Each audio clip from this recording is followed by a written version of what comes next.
চেয়ে কম গুরুত্বপূর্ণ।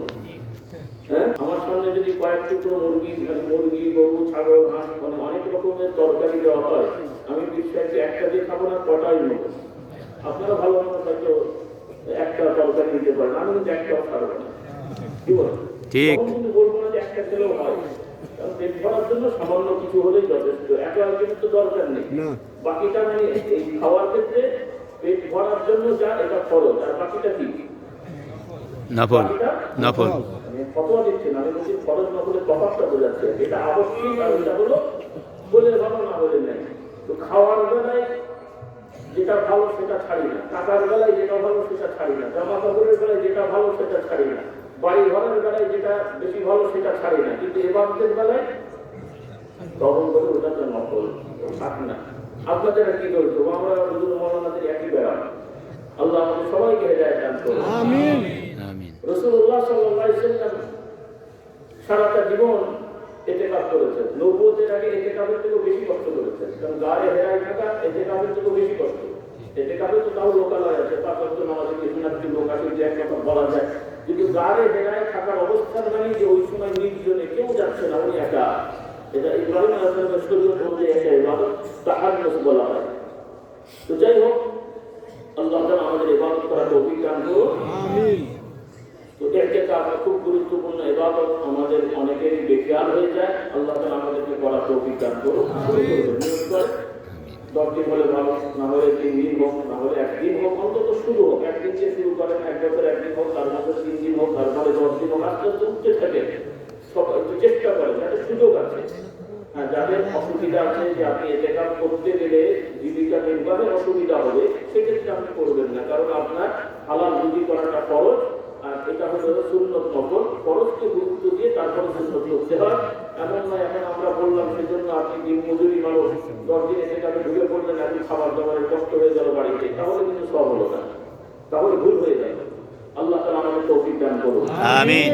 কারণ আমাদের অন্তরটাকে একটু পরিশুদ্ধ করতে হবে, কিছুটা নির্জনতায় যেতে হবে। একবারই নির্জনতায় গেলে পরিবার নিয়ে কষ্ট হবে। এই জন্য আল্লাহ তাআলা বিধান করে দিয়েছেন ইতিকাফের। কারণ কিয়ামতের ময়দানে আমল নামা যখন আল্লাহ তাআলা দেখবেন, সেই আমল নামার সাথে অন্তরের সাথে সম্পর্ক আছে। কিসের সাথে? অন্তরের সাথে। আল্লাহ তাআলা বলেন, ইয়াউমা লা ইয়ানফাউ মালুন ওয়া লা বানুনা ইল্লা মান আতাল্লাহা বিকলবিন সালিম। আল্লাহ তাআলা বলেন, কিয়ামতের ময়দানে কারো সম্পদ, সন্তান এগুলো কাজে আসবে না। শুধু কাজে আসবে এটাই যারা তাদের শান্ত হৃদয় নিয়ে আসতে পারবে, কল্প নিয়ে আসতে পারবে, সুস্থ কল্প অন্তর নিয়ে আসতে পারবে, এটাই তাদের কাজে লাগবে। অর্থাৎ হৃদয়টাকে, অন্তরটাকে, কল্পটাকে সুস্থ রাখার জন্য এই ইবাদতগুলো সহায়ক। কারণ এই ইতিকাফের মধ্যে কোরআন তেলাওয়াত হয়, জিকির হয়, নির্জনতা অবলম্বন হয়, আল্লাহর দরবারে কান্নাকাটি হয়, আর এর দ্বারা কলব সাফ হয়ে যায়। আল্লাহ নবী বলছেন, লিকুল্লি শাইইন সিকালা ওয়া সিকালাতুল কুলুবি যিকরুল্লাহ। প্রত্যেকটা জিনিসের জন্য একটা পরিষ্কারক আছে, পরিষ্কার করার জন্য উপাদান আছে, আর কলবগুলো পরিষ্কার করার উপাদান হলো আল্লাহর জিকির। সুবহানাল্লাহ। ইতিকাফটা আর 5 ওয়াক্ত নামাজের আগে পরে জিকির আজকার, যেটা রাসূলুল্লাহ সাল্লাল্লাহু আলাইহি ওয়াসাল্লাম শিখিয়েছেন। আমি বলছি না যে আমাদের বাবা কথাগুলো বলেন, এই যে আমরা মন্ত্রের পরে বললাম সুবহানাল্লাহ, আলহামদুলিল্লাহ, এগুলো কার নাম? আল্লাহ। সুবহানাল্লাহ আমার নাম, আর আলহামদুলিল্লাহ আমার আব্বার নাম, তার আল্লাহ আমার দাদার নাম। এগুলো করতে অসুবিধা নেই। কিছু কিছু ভাই দিনে একটা স্টাইল আছে, অসুবিধা হয়, আর হওয়ার কিছু কারণও থাকে। তবে এগুলো চিন্তা করা উচিত। নিঃসন্দেহে সমাজে খারাপই আছে, গঞ্জামি আছে, এটাও যেমন সঠিক, আবার এটাও বাস্তব যে আমরা যতটুকু দিন আমরা পাচ্ছি, পেয়েছি, এটাও পৃথিবীতে, শুধু বাংলাদেশ বলে কথা না। কারণ আমি তো আলহামদুলিল্লাহ কিছু তথ্য জানি, কত বড় কিছু না হলেও এখন পর্যন্ত কিছু রাষ্ট্র ইসলামের নামে আছে, কিন্তু সেখানেও যদি এই ধরনের ইখলাস ভিত্তিক আলেম ওলামা যদি না থাকতেন, তাহলে ওই ধরনের সাইনবোর্ডওয়ালা ইসলামের রাষ্ট্র দ্বারাও ইসলাম থাকতো না।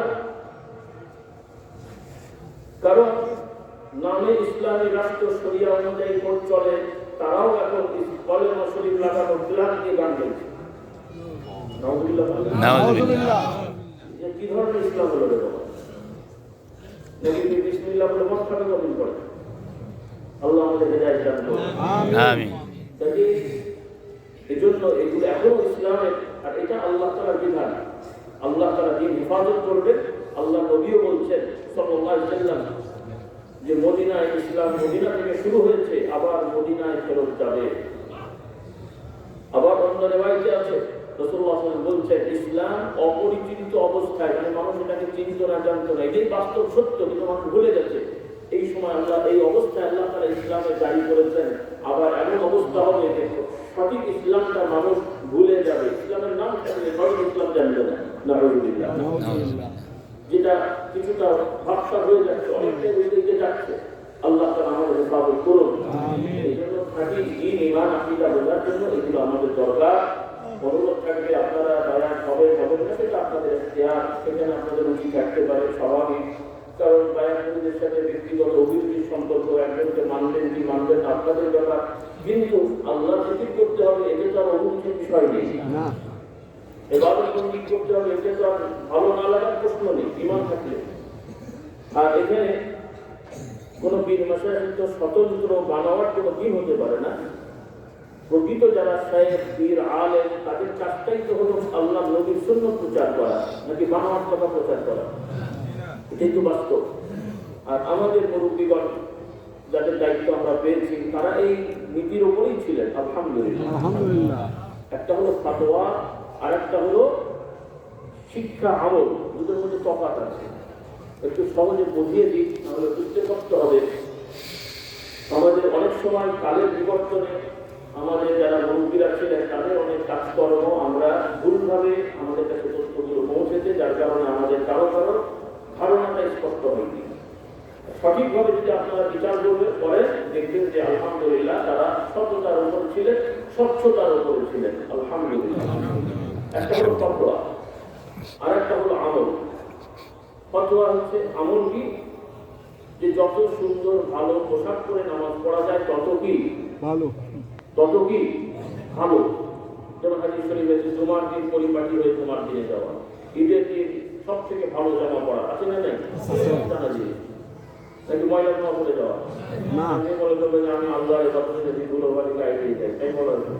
বরং রাসূলুল্লাহ সাল্লাল্লাহু আলাইহি ওয়াসাল্লাম সব জুমার দিন গোসল করাটাকে গুরুত্ব দিয়েছেন। অন্যদিন গোসল করার না করো, মানে বড়গুলো তো লাগবেই, কিন্তু এমনি গোসল যদি অন্যদিন নাও করো, অন্তত জুমার দিন করো। আর যদি শরীর পরিচ্ছন্ন থাকে তাহলে ভালো করে উযু করলেও চলবে, কিন্তু পরিচ্ছন্ন হতে হবে। সুবহানাল্লাহ। তাহলে এর গুরুত্ব আছে না? তাহলে যত ভালো পোশাক পরে নামাজ পড়া যাবে এই জন্য উৎসাহিত করা হয়েছে। কোনো বুজুর্গ বলা হয়, নামটা ভুলে গেছি, উনি অর্থীয় নামাজে খুব ভালো সাজসজ্জা করে নামাজে দাঁড়াতেন।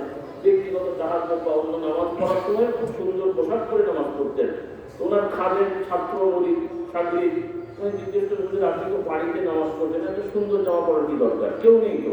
সাধারণত আমরা সুন্দর জামা পরি কারোর সাথে দেখা করতে গেলে, বাইরে গেলে ইত্যাদি, একা একা সাধারণত সাজসজ্জা আমরা করি না। মার্কা মারা লোকেরা তারও বিপদ, ঘরের মধ্যে কি করে না তারা আল্লাহ জানে। তো এখন প্রশ্ন হলো, উনি নামাজ পড়ছেন সুন্দর পোশাক পরে, ছাত্র বলছেন যে এত সাজসজ্জার কি আছে? তিনি বলছেন যে আমি যখন নামাজে দাঁড়াই, আমি তো আল্লাহর সাথে কথা বলি, আল্লাহ তাআলার সামনে দাঁড়াই, তো আল্লাহ তাআলা নিয়ামত দিয়েছেন, আর সেই নিয়ামত বাদ দিয়ে আল্লাহর সামনে দাঁড়াবো? সুবহানাল্লাহ। তার অন্য হাদিসে এসেছে অহংকার করা নিষেধ। আল্লাহ নবী বলেছেন অহংকার করে পোশাক করবে না।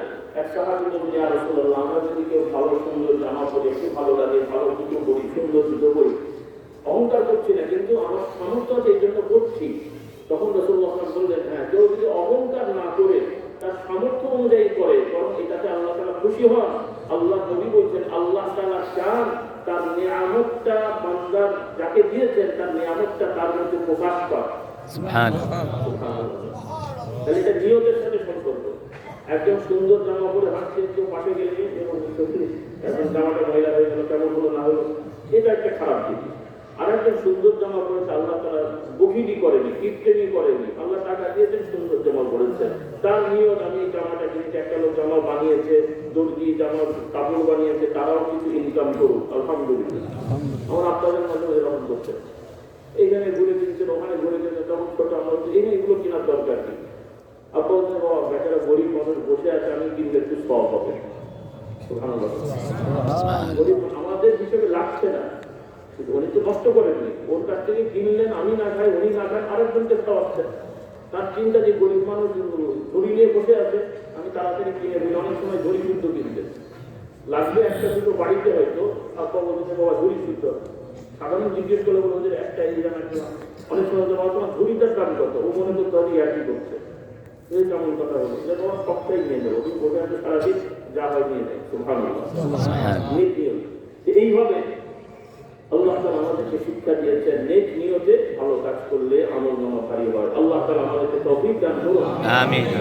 তো যে কথাটা বলছি ভাইরা, মা বোনেরা, আপনারা শেখাবেন নফল ইবাদত খুবই গুরুত্বপূর্ণ ফরজের সাথে। হাদিসটা আমরা বারবার শুনেছি, যদি আমরা এদিকে অগ্রসর হবো ফরজের সাথে।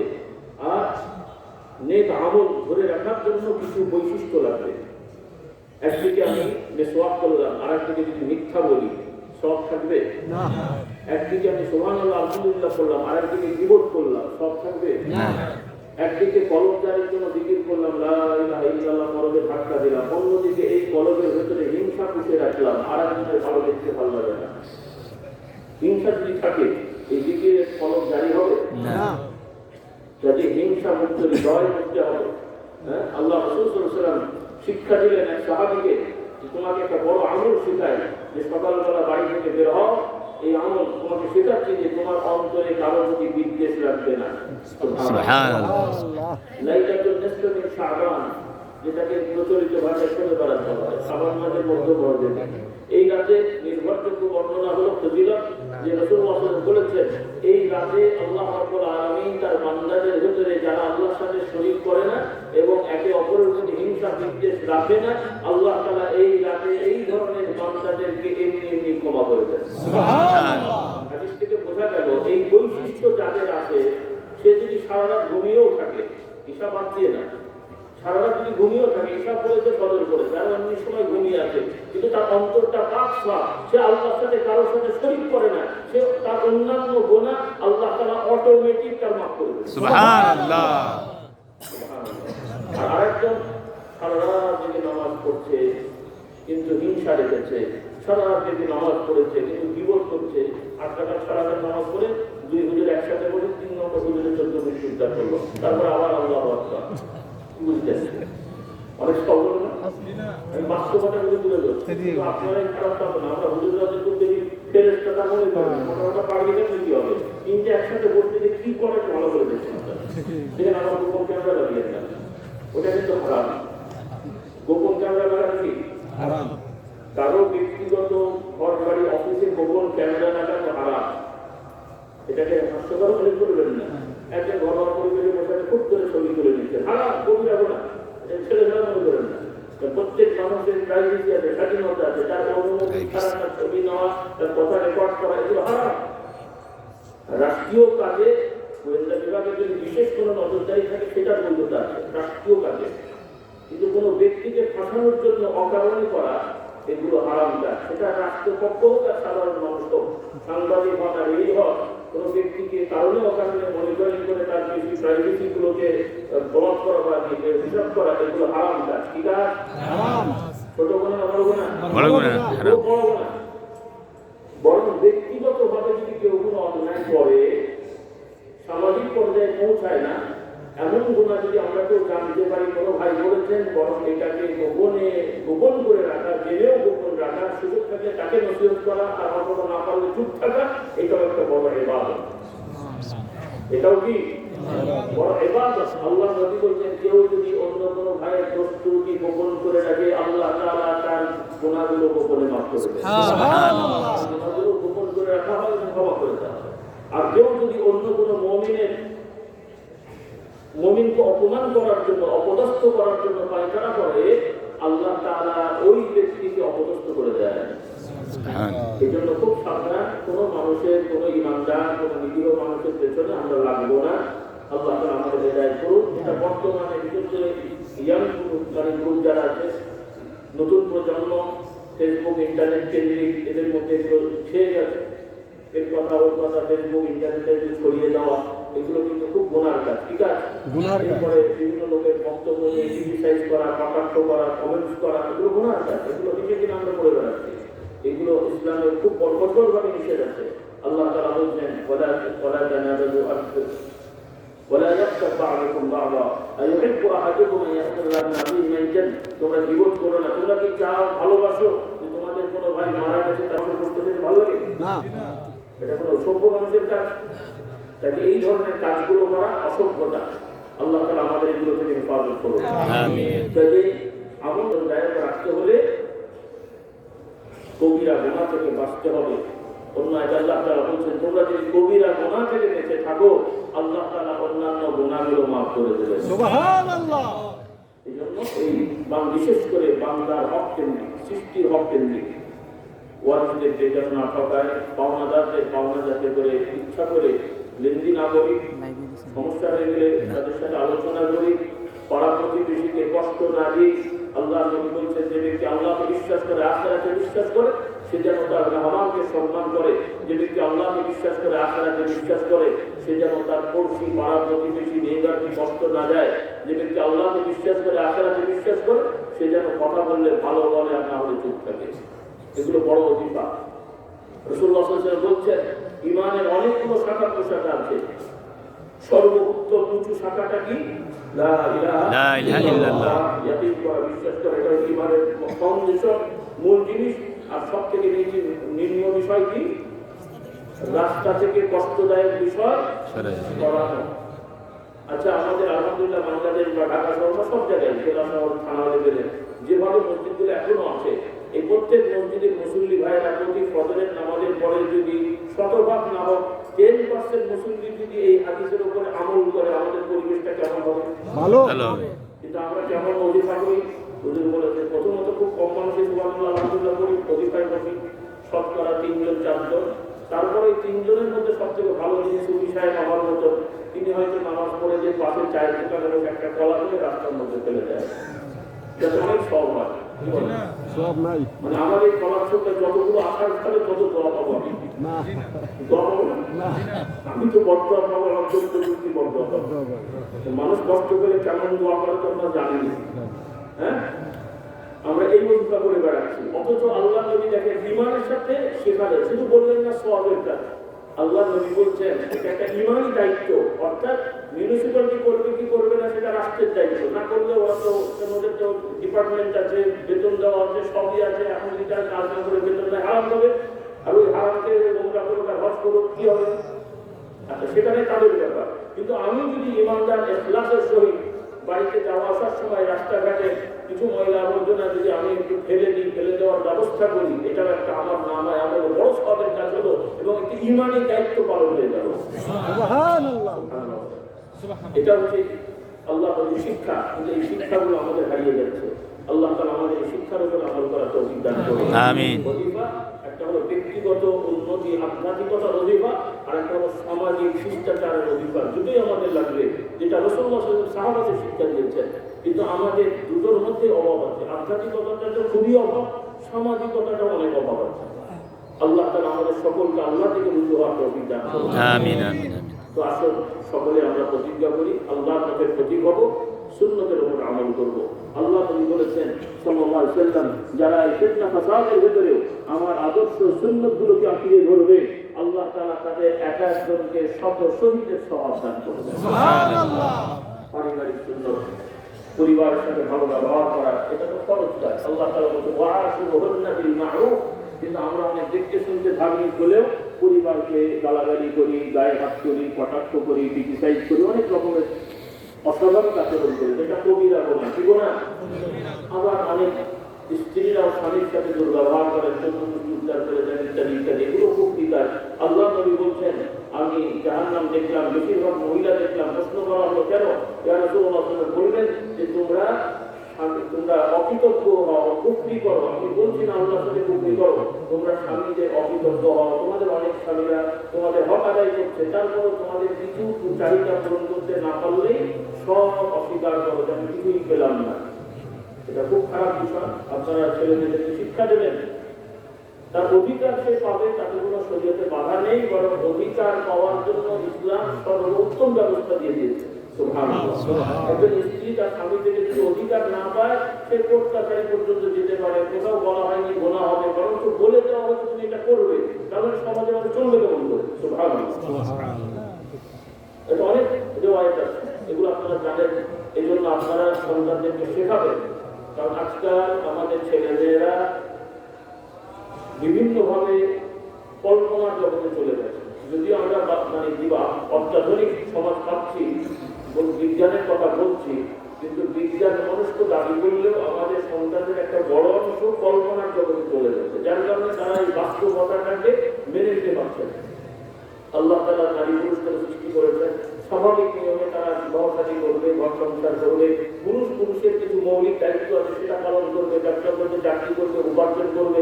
নারীরা বিবাহ শাদী করে স্ত্রী হবেন, তিনি ছেলে মেয়ে নিয়ে সংসার করবে, প্রয়োজন হলে চাকরি করবে, ব্যবসা করবে, মানা নাই, কিন্তু এটা তার দায়িত্ব না। দায়িত্ব হলো পুরুষের, দায়িত্বটা পুরুষের। এখন যদি মহিলারা মনে করে যে পুরুষ নারী আমরা সমান, ওদের মতো এই পুরুষরাও এরকম নারীর মতন হবে, নারীও পুরুষের মতন হবে, তাহলে এটা আল্লাহ তাআলার সৃষ্টির নিয়মের বাইরে চলে গেলে আর এতে উপকার হবে না, বরং কি হবে? আর এই মন মানসিকতাটাই, যেটা আপনার পাওয়ার না, ওইটা যদি আপনি চাইতে যেতে চান সম্ভব হবে। আর যখনই সম্ভব হবে তার পেছনে দৌড়াবেন, তখন হতাশা কাজ করবে, আমি কেন পেলাম না, কেন হলো না। কারণ বাবা যেটা আপনার নয় তখন করেন কেমন করে। এই জন্য আমার যুবক ভাইদের বন্ধুদের বলতে চাই, এবং আপনারা ছেলে মেয়েদের ছোটবেলা থেকে যে শিক্ষাগুলো আমি বললাম, এগুলো যদি জুমার দিন আলোচনা হয় তো কোরআনে সব সমাধান তো দেওয়া আছে, আল্লাহ রাসূলের হাদিস দেওয়া আছে। তো যখন এইগুলো জুমার দিন আলোচনা হবে, আপনার এই 12, 13, 14 বছরের ছেলেগুলোকে নিয়ে যাবেন আর মেয়েগুলোকেও পড়াশোনার ব্যবস্থা করবেন। সব কথা বললে তো আবার কিছু হুজুর আমার উপর ক্ষেত্রে মুশকিল আছে অনেক দিকে। কারণ আপনাদের বর্তমানে বাংলাদেশ আর 100 বছর আগেকার এই মানে কি বলে ব্রিটিশ শাসিত বঙ্গ এক ছিল না। ব্রিটিশ শাসিত বঙ্গদেশ এটা ছিল এক সময়, তারপরে পূর্ব পাকিস্তান ছিল, এখন এটা বাংলাদেশ হয়েছে। তাহলে সামাজিকতা পাল্টেছে না, পাল্টায়নি? কাজে ফতোয়া পাল্টাবে না। আপনি গরিব ছিলেন, আপনার বাবা দাদার অত সম্পত্তি ছিল না, হজ করেনি। এখন আপনার বাপ হজ করেনি, সামর্থ্য ছিল না। এখন আপনার সামর্থ্য হলেও আপনি বলবেন বাপ হজ করেনি, আমি করবো কেন? কেমন হবে কথা? ওনার সামর্থ্য ছিল না, উনি হজ করেনি। আপনার সামর্থ্য হয়েছে, আপনি হজ করবেন। আগে সামাজিক নিরাপত্তা ছিল না, সিকিউরিটি ছিল না, ওলামারা ফতোয়া দিয়েছে। তাদের ফতোয়া ঠিক যে মহিলাদের যেহেতু জামাতে যাওয়া জরুরি না, তোমরা যাবে না, তোমার বাড়িতে নামাজ পড়ো। কারণ ওই সময় মহিলা কেন, পুরুষরা মসজিদে যাওয়া নিরাপদ ছিল না। এখন কি সেটা আছে? মহিলারা মসজিদে যাচ্ছেন না, খোদবা শুনছেন না, কিন্তু ওনারা সব জায়গায় যাচ্ছেন। ভালো ভালো হুজুরদের ফ্যামিলি যারা ফতোয়া দিয়েছেন, বাবা খোদবা শুনতে যে ওরা মসজিদ না, ওনার ছিল ওনার মার্কেটে ঘুরে বেড়াচ্ছে। কি ফতোয়া হলো? আপনার ওলামারা মাইন্ড করবেন না। আমি ফোকাহাদের ফতোয়াকে অবজ্ঞা করছি না, ফোকাহাদের ফতোয়া সঠিক, কিন্তু আপনি আমি বুঝতে ভুল করেছি, সেটার জন্য ওনাদের দোষ না, দোষ আমাদের। আমি উল্টো বুঝতে ওনার দোষ নেই। ফোকাহারা ফতোয়া হয় মুক্তাদার হালে, কিসের উপরে? মুক্তাদা, পরিবেশের উপরে ফতোয়া, যেগুলো নাস না, মনসুস না, এগুলো আপনার ওলামা জানেন। তো আমি বলতে চাইছি, মহিলাদের দিন শেখার ব্যবস্থা করা, তারা যাতে করে কোরআন হাদিস শুনতে পারে, জানতে পারে, তাতে করে কি হবে, এই মানসিকতাগুলো সঠিক হবে। তারা বুঝবে যে একজন মেয়ের দায়িত্বটা কি, একজন মহিলা তার দায়িত্বটা কি। মহিলার দায়িত্ব মহিলা হওয়া, পুরুষ হওয়া না। পুরুষের দায়িত্ব পুরুষ থাকা না, মহিলা হওয়া। পুরুষ যদি মনে করে যে আমি মহিলা পুরুষ সমান হব, আর মহিলা যদি মনে করে আমি নারী পুরুষ সমান হবো, এই তো গন্ডগোল বাড়বে। কারণ এটা সমাজের ভারসাম্য নষ্ট হয়ে যাবে। বাপ কি কখনো মা হয় না, মা কখনো বাপ হয়? হ্যাঁ, ঠিক। এখন বাপ যদি বলে, মা যদি বলে দুধকে আমি খাওয়াবো নাকি, তুমি একটু দুধ খাওয়ার আপনি কি করবেন? হয় কোনো দিন পরে তো দেখাশোনা করতে পারে। এইটাই তো বাস্তবতা। আল্লাহ তাআলা এই জন্য পুরুষের এক দায়িত্ব দিয়েছেন, নারীর এক দায়িত্ব দিয়েছেন। এটা আপনারা সন্তানদেরকে শেখাতে হবে। কিন্তু তাদেরকে এটা না শিখিয়ে তারা এখন দেখছে পুরুষ নারী ভাবে কাজ মিলিয়ে সমাজ গড়বে। এখন সমাজ গড়ছে, ডিফেন্সের ট্রেনিং প্রাপ্ত মহিলারা তাদের সহপাঠী দ্বারা নির্যাতিত হচ্ছে, তারা নিজেদের ঠিক ঠিক। আপনাদের কি দেবে? একটা হলো যে ঘরের বউ সেনায় নির্যাতিতা হলো, কিন্তু এনার তো ট্রেনিং আছে, অস্ত্র আছে, তাহলে ট্রেনিং গেল কোথায়, অস্ত্র গেল কোথায়? যখন তার সহপাঠী তার সাথে এই অন্যায় করতে আসলো, জায়গা মতো 2-4টা সাইড মতো লাগাতে পারলো না কেন? ঠিক। তার মানে এটা তার জন্য প্রযোজ্য না। ইসলাম এটা চাইবে, জিহাদ করার বিধান আছে। পুরুষের জন্য জিহাদ ফরজ হয়, কিন্তু নারীর জন্য অস্ত্র নিয়ে ফিল্ডে যাওয়া ফরজ হয় না। নিজের নিরাপত্তা রক্ষায় নিজে অস্ত্র ধরে যদি টাকা গুন্ডা ইত্যাদি যদি ঘরে আক্রমণ করে, সেখানে নিরাপত্তার জন্য এই চোর ডাকাতকে মেরে ফেলা তার রাইট আছে। কিন্তু ফিল্ডে যে যুদ্ধ করবে, ইসলামের বিধানে নারীদের এটা অনুমতি দেওয়া হয়নি, কারণ এতে উপকারের থেকে ক্ষতি বেশি হবে। যুদ্ধ মানে তার একতরফা হয় না, পালা বদলে। এখন যদি নারী যোদ্ধারা যদি শত্রুর পক্ষে ধরা পড়ে, তাদের কি অবস্থা হবে সেটা বলা লাগে? ঠিক। কি বুদ্ধি হলো আপনাদের? তাই আল্লাহ তাআলা বিধান করেছেন এর বাইরে গেলেই ক্ষতি হবে, আর হচ্ছেও তাই। এজন্য আমার যুবক যুবতী ভাই বোনদের বলবো, তোমরা কোরআনটা চর্চা করো, শুধু সব এমনি তো পড়লে হবে না। আল্লাহ কি বলেছেন বোঝার চেষ্টা করো। পুরুষ পুরুষ থাকে, নারী নারী থাকে, এর মধ্যে প্রকৃত সম্মান, ঠিক। এর মধ্যেই সমাজ গড়বে। পুরুষ পুরুষের দায়িত্ব পালন করবে, নারী নারীর দায়িত্ব, দুটোর তো সমন্বয় আছে, তো দুটোর সমন্বয় তো সমাজ। আল্লাহ তাআলা এভাবে সৃষ্টি করেছেন, ওয়া খালাকনাকুম আজওয়াজা। কুন্না লিবাসুল লাকুম ওয়া আনতুম লিবাসুল লাহুম। আল্লাহ তাআলা আদম আলাইহিসসালামকে বানিয়ে হাওয়াকে বানিয়ে দিলেন, দুইজনকে জান্নাতে রেখেছেন, দুইজন আনন্দ ভর্তি করে। সুবহানাল্লাহ, বিয়ে ছাড়া বিয়ে শাদী আনন্দ ভর্তি করে, কে মানা করছে আপনাকে? কিন্তু বিবাহ শাদী করে দায়িত্ব নিয়ে আল্লাহ তাআলা আমাদের হেদায়েত দান করুন। আমিন। এজন্য আমাদের সন্তানদের সাইকোলজি পরিবর্তনের জন্য এই শিক্ষাগুলো লাগবে। আল্লাহ তাআলা আমাদের সকলকে তৌফিক দান করুন। আমিন। আপনাদের অনুরোধ থাকবে, এবছর যেটা হওয়া হলো আপনারা রুটিন লিখে রাখবেন, আগামী বছর প্রতিদিনই আসবেন। কারণ আপনাদের এখন আলহামদুলিল্লাহ যারা এসছেন তো এসছেনই। শহর মানুষের একটা বিষয় হলো 2-3 দিনের মাহফিল হলো, শেষ মুহূর্তে যেতে চায়। আলহামদুলিল্লাহ তোমার দিন দেখে অনেক ভাইরা এসছেন, তারা এই 3 দিনে কিছু শুনবে। আপনার 1-2 ঘন্টা তো সব বলা যায় না। তো আপনারা যদি একটু কষ্ট করে, তোমার এলাকার ভাইরা আপনারাও আসেন শেষ মুহূর্তে, যদি একটু কষ্ট করে 3 দিনই কিছু সময় ব্যয় করেন, তাহলে ওরা আমাদের বিভিন্ন বিষয়গুলো শুনে শুনে কিছু শেখা যাবে না? ঠিক। 3-4 দিন মাহফিল কেন করি? শুধু দোয়ার জন্য তো একদিন যথেষ্ট। আমরা করি যাতে করে প্রতিদিন 4-5-7 ঘন্টা আলেম ওলামারা বিভিন্ন বিষয় নিয়ে বলবেন, আপনারা শুনে শুনে শিখবেন, আমল করবেন। তবে এটা যদি আমরা না আসি তাহলে শিখবো কেমন করে? তো আজকে অনুরোধ যে আপনারা বইগুলো নিয়ে যাবেন। আলহামদুলিল্লাহ যে কথাগুলো আমি বলেছি সংক্ষেপে বিভিন্ন বিষয় নিয়ে, প্রায় বিষয়গুলোরই সংকলন আছে আমাদের। মূল মূল বড় বড় কেতাব থেকে সহজ ভাষায় সংকলন করা হয়েছে। ঈমান আকীদার বিষয়, ওজিফার বিষয়, পর্দা প্রসিদার বিষয়, বান্দার হকের বিষয়, গোলাম হকের আমল, তারপরে রোগ মুক্তির দোয়া, এই সবই তো আমাদের সমস্যা, নাকি বলেন? এগুলো প্রত্যেকটা বিষয়ে আমাদের সংকলিত বই পুস্তক আছে, আপনারা সংগ্রহ করবেন ইনশাআল্লাহ। আল্লাহ তাআলা সবাইকে তৌফিক দান করুন। আমিন। তো আর এখানে আলহামদুলিল্লাহ আল্লাহ তাআলা দয়া, এখানে দাওরাতুল হাদিস মাদ্রাসা ছেলেদের মেয়েদের এটা চলছে। আলহামদুলিল্লাহ হেফজখানা আছে, আর নতুন একটা বিল্ডিং 8 তলা বিশিষ্ট, 8 তলার ছাদ হয়ে গেছে। এখন ফিনিশিংয়ের দিকে আমরা যাচ্ছি। 1 বছরে আল্লাহ রহমত এটা হয়ে গেছে। আপনাদের মতো অনেক ভাইয়ের সহযোগিতায় হয়েছে। তো আপনারা যাকাত এবং অন্যান্য অনুদান থেকে আরো সহযোগিতা করবেন। মার্কাজ অফিসের সাথে যোগাযোগ রাখবেন। বসেন সবাই, ব্যস্ত হয় না। এরপরে তারবিয়াতুল মিল্লাত আছে, যেটা আলিয়া মাদ্রাসার সিলেবাসে ক্লাস 10 পর্যন্ত পড়ানো হয়। মহিলা মাদ্রাসা আছে, দাওরাতুল হাদিস পর্যন্ত হেফজখানা আছে। যারা শিখাতে চান, পড়াতে চান, শরীর হবেন, যোগাযোগ করবেন। মাদ্রাসা অফিস আছে, সেখানে যারা টাকা দেবেন ইনশাআল্লাহ। এভাবে আমরা অনুদান দিয়ে নিজেদের আমল নামা ভারী করার চেষ্টা করবো। রাজি আছি ইনশাআল্লাহ? আলহামদুলিল্লাহ এই 3 দিন বা 3.5 দিন যাবত মাহফিল, 3 দিনের 3টা 9 বেলার খাবারের ব্যবস্থা আমাদের এই মহল্লারই বিভিন্ন পরিবার এবং বিভিন্ন সেক্টর তারা উদ্যোগ নিয়ে ব্যবস্থা করেছে আলহামদুলিল্লাহ। এবং শেষ দিন জুমার দিনে যে আমাদের এই ব্যবস্থা হয়, অনেক ভাইরা এবছর একজনই সব চাল দিয়েছেন, আরো বেশ কিছু ভাইরা শরীর হয়েছেন, অন্যান্য বিষয়ে প্যান্ডেলের খরচ 1 ভাই দিয়েছেন। এভাবে অনেকে শরীর হয়েছেন। বাকিগুলো আপনারাও চাইলে মাইক বা ইত্যাদির খরচ আপনারা দিতে পারেন।